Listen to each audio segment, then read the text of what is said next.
दोस्तों स्वागत है आपका हमारे इंग्लिश लर्निंग सीरीज डे 8 में। और डे 8 में आज हम सीखने वाले हैं टेंस टाइप ऑफ टेंस, कितने प्रकार के टेंस होते हैं और उनके बारे में एक एक करके जानेंगे। तो चलिए शुरू। हम सीख रहे हैं टेंस। हम सीखेंगे टेंस। टेंस का हिंदी का मतलब होता है काल। काल होते हैं 3 प्रकार के। काल का मतलब काल क्या है? एक तरीके से समय रख लेते हैं। क्या है? समय हिंदी में।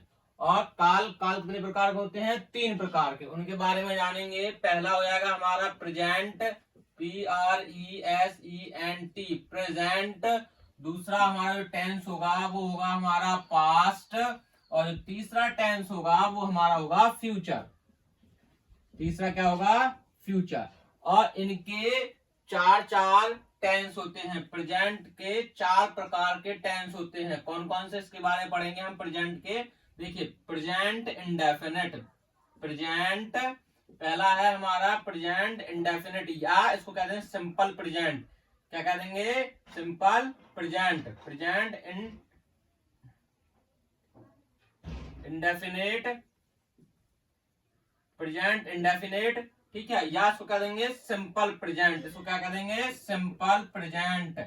सिंपल प्रेजेंट बोल सकते हैं इसको, या फिर प्रेजेंट इंडेफिनिट बोल सकते हैं। फिर दूसरा हमारा प्रेजेंट कंटिन्यूअस। दूसरा टेंस कौन सा हमारा? Present continuous. Present continuous. और थर्ड हमारा तीसरा है present perfect. Present perfect. Third हमारा क्या है? Present perfect.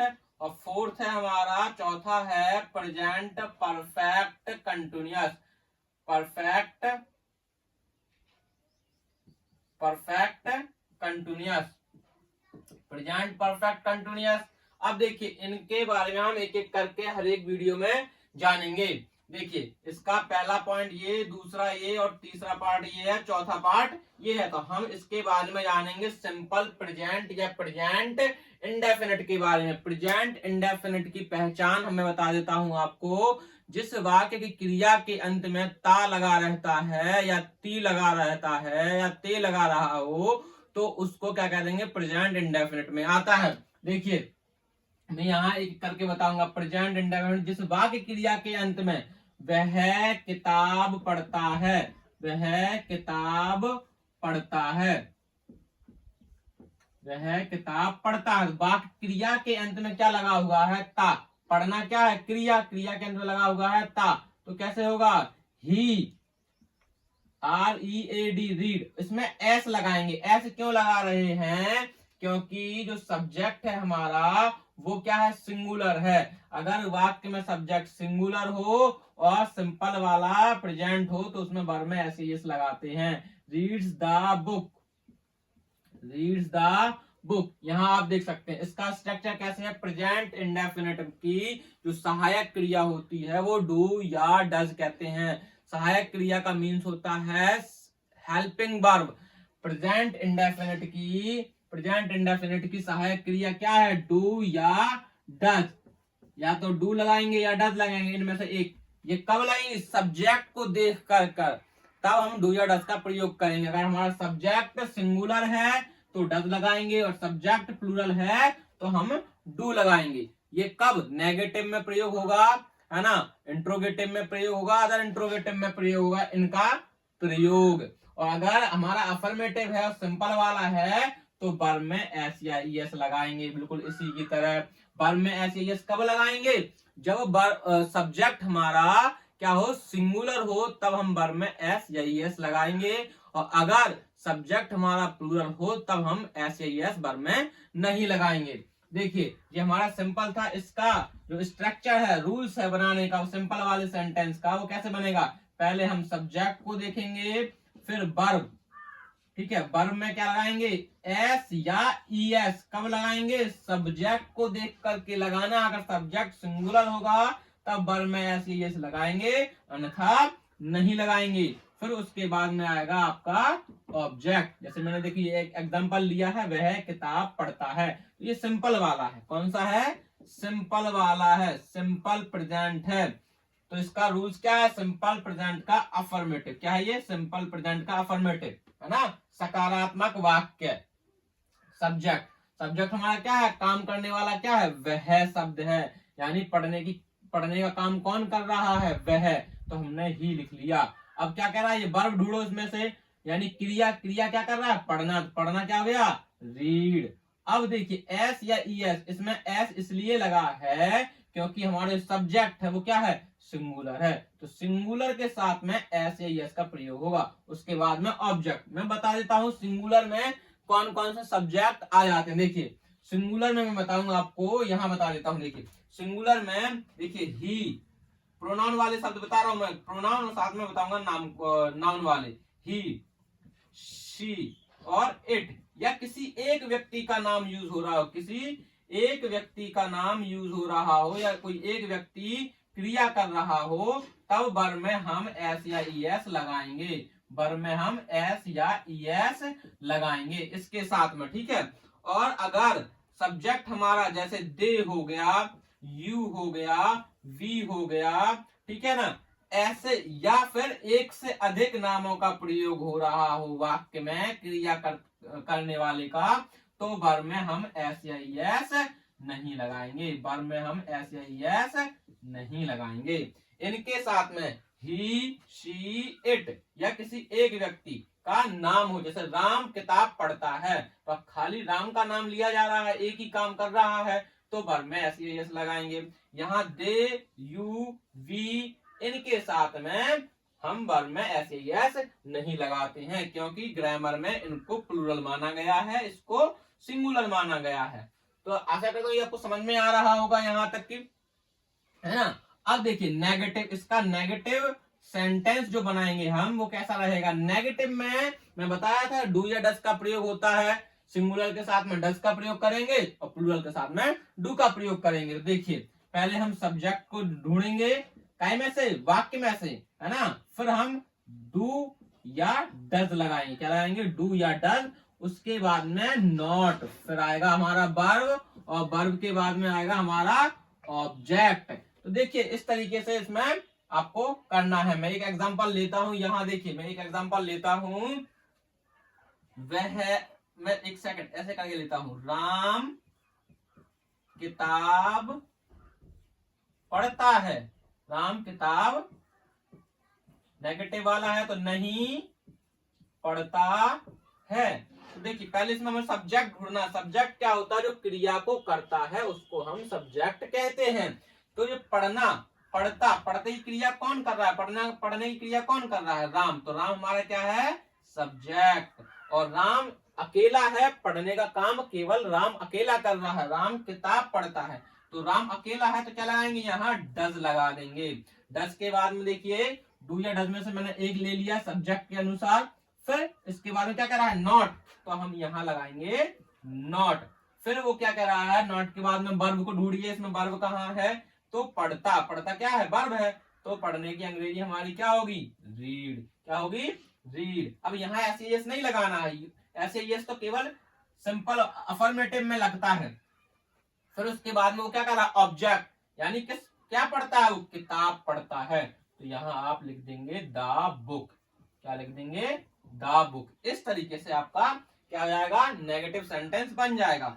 इसको प्लूरल में बनाऊंगा, आप मैं प्लूरल में बताऊं, अगर राम की जगह यह होता कि तुम किताब नहीं पढ़ते हो, अगर ये होता तुम किताब नहीं पढ़ते हो, तो तुम जो शब्द है वो क्या है, प्लूरल है, क्या है, प्लूरल है। तो प्लूरल के साथ में क्या लगता है भाई, डू लगता है, प्लूरल जो सब्जेक्ट रहेगा उसके साथ में डू लगेगा। समझ में आ रहा है कि नहीं। तो ये इस तरीके से नेगेटिव सेंटेंस बनाने का स्ट्रक्चर है।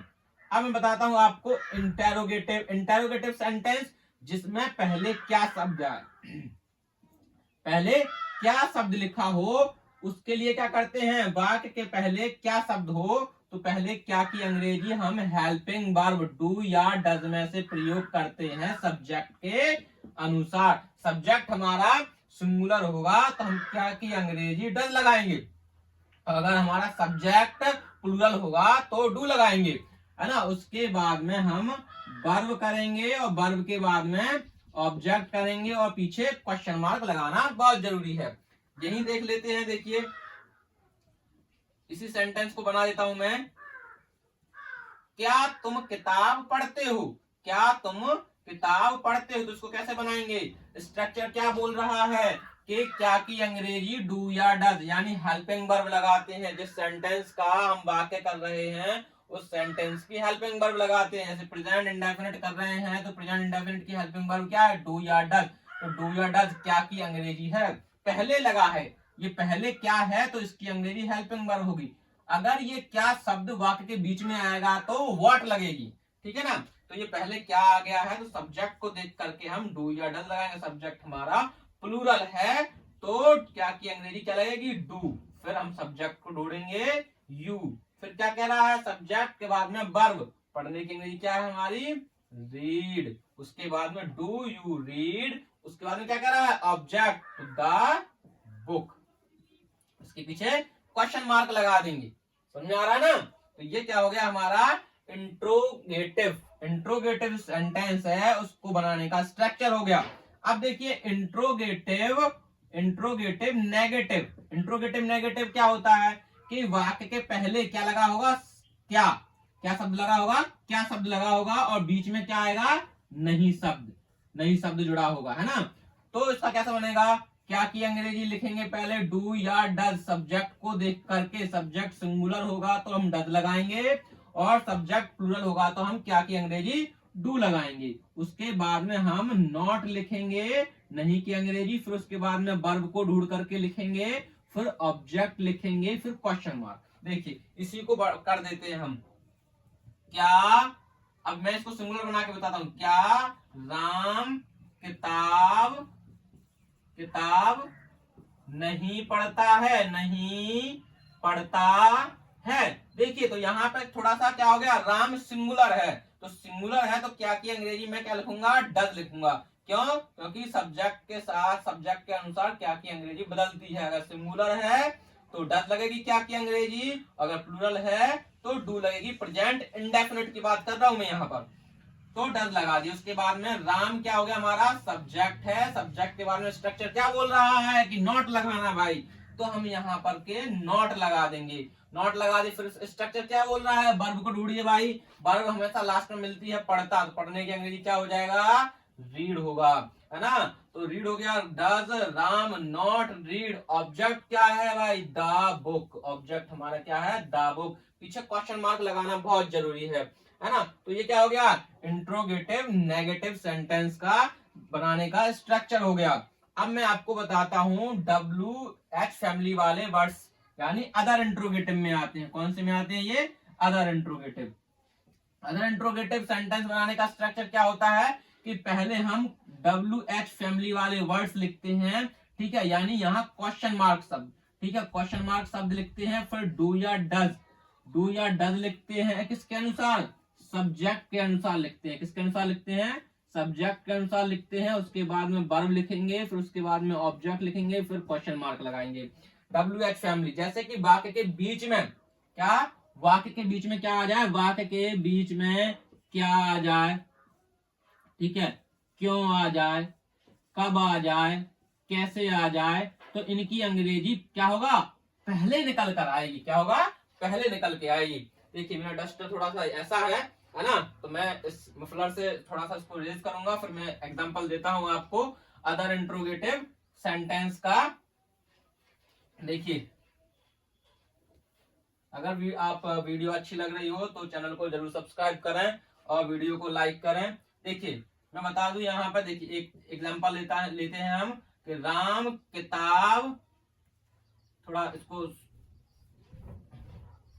चल नहीं रहा है थोड़ा, है ना, इसको थोड़ा सा और रफ करता हूं मैं सूखे कपड़े से। देखिए अब चलेगा, राम किताब क्यों पढ़ता है। तो ये देखिए क्यों शब्द आ गया है, क्या है, क्यों शब्द आ गया है। ये हम सेंटेंस सीख कौन सा रहे हैं, अदर इंट्रोगेटिव सेंटेंस बनाना सीख रहे हैं। अदर इंट्रोगेटिव में क्यों, कब, कैसे वाक्य के बीच में आते हैं शब्द, इनकी अंग्रेजी क्या होती है, इनकी इंग्लिश पहले निकल के आएगी। तो पहले क्यों की अंग्रेजी लिखेंगे हम वाई। फिर सब्जेक्ट हमारा क्या है, राम है, राम सिंगुलर है, सिंगुलर है तो हेल्पिंग वर्ब लगाना बहुत जरूरी है, डज, सिंगुलर के साथ में डज। फिर सब्जेक्ट क्या है, राम है, तो राम को लिख देंगे। वाई डज राम, फिर वर्ब क्या है हमारा, पढ़ना, तो पढ़ने की अंग्रेजी क्या रहेगी हमारी, रीड। उसके बाद में हम लिखेंगे बुक, द बुक, ये हमारा द बुक हो गया। ठीक है, तो इस तरीके से हम राम किताब क्यों पढ़ता है, तो उसका सेंटेंस कैसे बना देंगे, why does Ram read the book. इस तरीके से हम अदर इंट्रोगेटिव सेंटेंस बनाना सीख जाएंगे। उसके बाद ये मैं पूरा स्ट्रक्चर बता रहा हूँ, इसको आपको अच्छे से समझना है। अगर आपको प्रेजेंट सीखना है तो ये रूल्स आपको याद करने पड़ेंगे कि सब्जेक्ट के बाद क्या आता है, सिंपल अफर्मेटिव में, नेगेटिव में क्या आता है, subject, do, does, not, verb, object, है ना। तो ये आपको बहुत जरूरी है, ये स्ट्रक्चर याद रहेगा तो आप प्रेजेंट इंडेफिनिट आसानी से सॉल्व कर पाएंगे। इसको अगले वीडियो में मैं और ढंग से बताऊंगा, है ना, एग्जांपल ले लेके और सीखेंगे हम। अब देखिए नेक्स्ट आता है अदर इंट्रोगेटिव, तो आप सीख गए। अब अदर इंट्रोगेटिव नेगेटिव कैसे बनेगा, अदर इंट्रोगेटिव नेगेटिव कैसे बनेगा वो देखेंगे। देखिए अदर इंट्रोगेटिव नेगेटिव में कुछ नहीं है, केवल क्या आएगा, सब्जेक्ट के बाद में नॉट आ जाएगा। मैं यहाँ पे लिख देता हूँ, इसका रूल्स लिख दे रहा हूँ एक और, देखिए अदर इंट्रोगेटिव और ये नेगेटिव, है ना, एन से मैंने नेगेटिव कर दिया है। पहले क्या लिखेंगे, प्रश्नवाचक शब्द लिखेंगे, उसके बाद में डू या डज, डू या डज, फिर सब्जेक्ट को निकालेंगे, सब्जेक्ट को निकाल करके क्या लिखेंगे, फिर नॉट, नॉट के बाद में हमें वर्ब ढूंढ कर लिखनी है, फिर ऑब्जेक्ट, ऑब्जेक्ट के बाद में क्वेश्चन मार्क। आशा करता हूं आपको आज का टॉपिक समझ में आया होगा, और अगर आपको आज का टॉपिक समझ में आया है तो चैनल को सब्सक्राइब कीजिए, वीडियो को लाइक कीजिए। धन्यवाद।